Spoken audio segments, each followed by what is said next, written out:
දැන් වෙලාව පාන්දර 1:05 විනාඩි 10යි. ඉස්ලාම් පේ ශ්‍රීපාද කරුණා වන්දනා ගමනේ මූලික ස්ථානය වුණේ මාතලේ අලු විහාරය. මධ්‍යම පළාතේ මාතලේ දිස්ත්‍රික්කයේ ගම්පහසිය පත්තේ පිහිටි මාතලේ අලු විහාරය ආගමික, සංස්කෘතික, ඓතිහාසික හා පුරා විද්‍යාත්මක වශයෙන් වැදගත් ස්ථානයක් ගන්නවා. ඊට පස්සේ අපි ගියේ දළදා මාලිගාවට.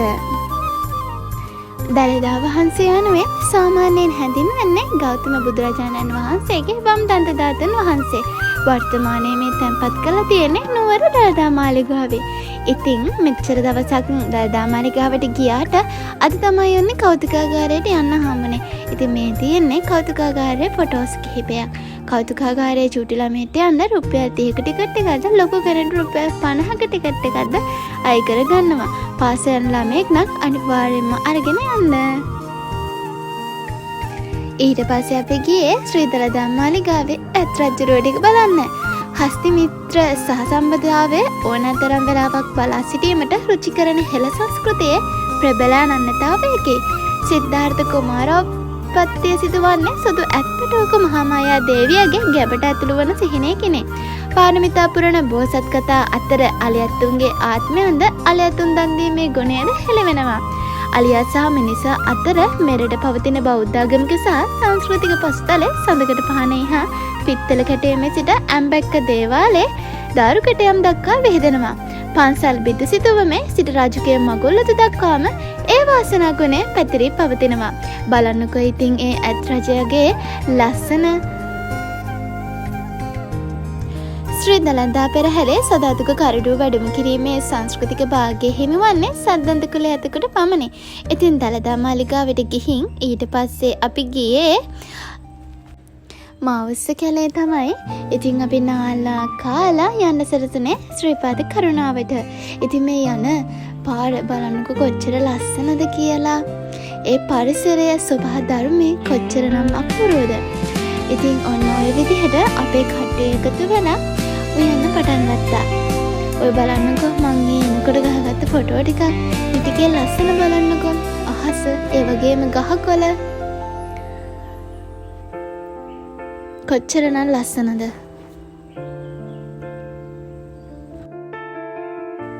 මෙන්න මේ විදිහට තමයි අපේ කට්ටිය ඉතින් ආහාරයල ඉවරුනේ. ඉතින් කට්ටිය සමහර කට්ටිය බලන් කෝදනවා, සමහර කට්ටිය තව පොල් ගානවා. ඉතින් ගෙවල් වල වැඩ කරපු නැති කට්ටියත් ඉතින් මෙහෙම නඩයක් ආපුවාම වැඩ කරනවා. ඉතින් මේ අරන් තියෙන පුංචි කොටසක් පමණයි තව කට්ටිය කොටාගෙන යනවා. ඉතින් අපි එතනින් නාලා කාලා කිලෝමීටර් 4ක් වගේ තමයි තිබ්බේ ශ්‍රීපාද ස්ථානයට. ඉතින් අපි එහෙම හිමින් ශ්‍රීපාද ස්ථානයට ඉතින් ආවා. ශ්‍රීපාද කන්ද සබරගමු පළාතේ රත්නපුර දිස්ත්‍රික්කයේ මධ්‍යම කඳුකර ප්‍රදේශයේ පිහිටා තියෙනවා. එය මීටර 2243ක් පමණ උසයි. ශ්‍රීපාද ස්ථානයේ බෞද්ධයන්ගේ පූජනීය වන්දනා ස්ථානයක් වෙනවා. ශ්‍රීපාද කන්දාවට ප්‍රදේශයේ විශාල කඳු පන්ති වලින් වට වී තියෙනවා. එහි අලි, කොටි, වලස්ස ආදී සත්වය මෙන්ම ඒකදේශික සත්ව විශේෂද ජීවත් වෙනවා. ශ්‍රීපාද කන්ද වෙතට මාර්ග 6කින් පමණ ළඟා වෙන්න පුළුවන්. එම මාර්ග ලෙස රත්නපුර, පලාබද්දල, හැටන්, නල්ලතන්න, කුරුවිට එරත්න, මුව්වැවත්ත, මුක්කුවත්ත සහ මාලිම්බොඩ යන මාර්ග හැඳින්වන්න පුළුවන්. ඉතින් මේ මාර්ග 6 අතරින් නල්ලතන්නිය හා පලාබද්දල මාර්ග දෙක ඉතා ප්‍රසිද්ධයි. ශ්‍රීපාද කඳුමුදුන නැගීම ගොඩක් දුෂ්කර කටයුත්තක් වෙනවා. ඒ සඳහා පඩි දසස් ගාණක් නැගිය යුතු වෙනවා. කඳුමුදුනට නැගීමට පැය කිහිපයක්ම ගත වෙනවා. ශ්‍රීපාද වන්දනාව ආරම්භ වන්නේ සෑම වසරකම උදයක් පොහොය දිනයේ සිට වෙසක් පොහොය දිනෙන් එය අවසන් වෙනවා. ඉතින් අනිකුත් මාසවල ශ්‍රීපාද කන්ද නැගීම ගොඩාක් දුෂ්කරයි. අවාරට ශ්‍රීපාදේ කොහොමද දුෂ්කරයි.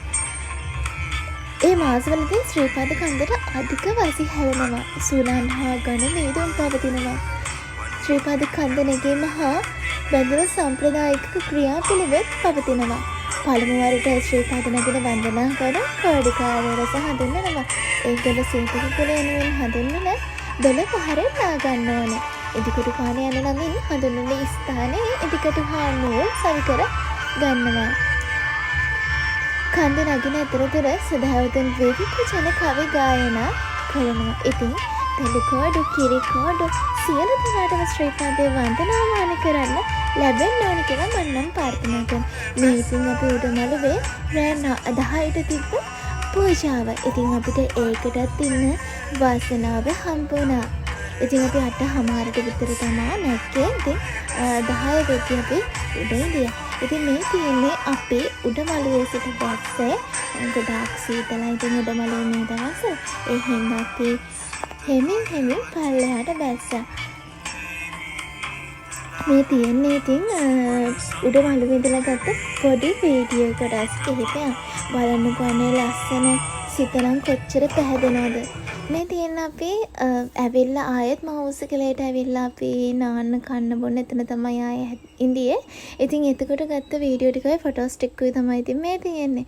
මං කිව්වා ඉතින් ගෙවල් වල වැඩ කරපු නැති කට්ටියත් මේවට ඇවිල්ලා වැඩ කරනවා කියලා. ඉතින් ඊට පස්සේ අපි නාලා කාලා ආයෙත් බස් එකේ අපි ගෙවල් වලට එන්න පිටත් වුණා. ඉතින් කොච්චරනම් සුන්දර ගමනක්ද, කොච්චරනම් ලස්සනද. ඉතින් බලන්නකෝ අපේ මුළු බස් එකේම කට්ටිය නැගිටලා නටුම් නටලා සින්දු කියලා හරි විනෝදෙන් ආවා. ඉතින් අපිත් එක්ක ගියපු සියලුම නඩේ කට්ටියට හැමෝම කරදරයක් නැතුව ශ්‍රීපාද කරුණා කරන්න ලැබුණා. ඉතින් නඩේ හදපු අපිටත් ගොඩාක් ලොකු පිනක් තමයි. කිරිකෝඩු කට්ටිය ගොඩාක් දෙනෙක් ඉඳියා ඉතින් ශ්‍රීපාදේ කරුණා කරන්න. ඉතින් හැමෝටම සමන සමන් දෙවියන්ගේ ආශිර්වාදය ලැබුණා. කිසිම කරදරයක් නැතුව ඉතින් නැවතත් ගෙවල් වලට නිවෙස් වලට එන්න. ඉතින් මේ ටිකත් බලලම යන්න. මගේ channel එකත් subscribe කරන්න. bell icon එකත් ඔබාගෙනම යන්න. මොනවා හරි වැරදි අඩුපාඩුවක් තියෙනවා නම් කමෙන්ට් එකකුත් දාගෙන යන්න. එහෙනම් ඔයාලා ඔක්කොටම ගොඩක් ස්තුතියි. එහෙනම් මම යන්නම්. බයි. යන එනකොට පිස්සු හැදෙයිලත සුන්දර ලලනා ඔබ මගේ සොඳුරු ලතා දැක්කම ආස හිතෙන මගේ සෙනෙහ ලතා බලන අයව සංගෙට ගන්න එපා ලතා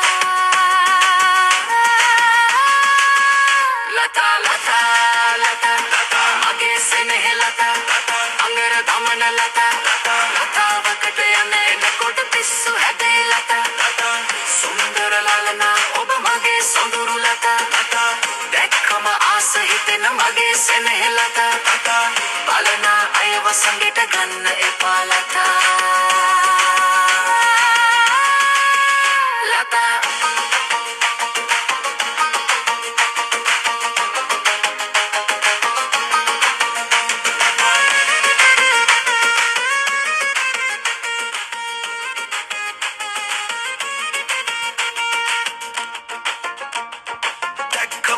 වර කොල්ලොත් තව පාරක් එකක් බලයි එතකොට වැඩිය පත් ගන්නට එපා ගස්සන්නට එපා ඉංග සුඟ නලවන්නට එපා කොල්ලෝ අන්ද මන්ද කරන බැල්ම දෙන්න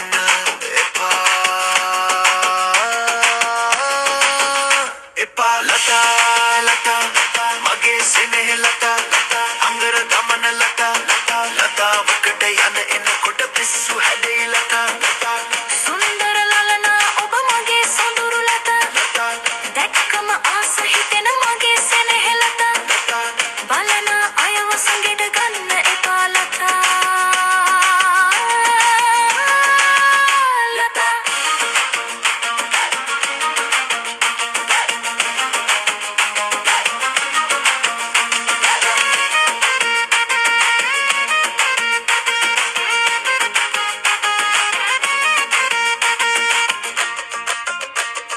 Red de hette and the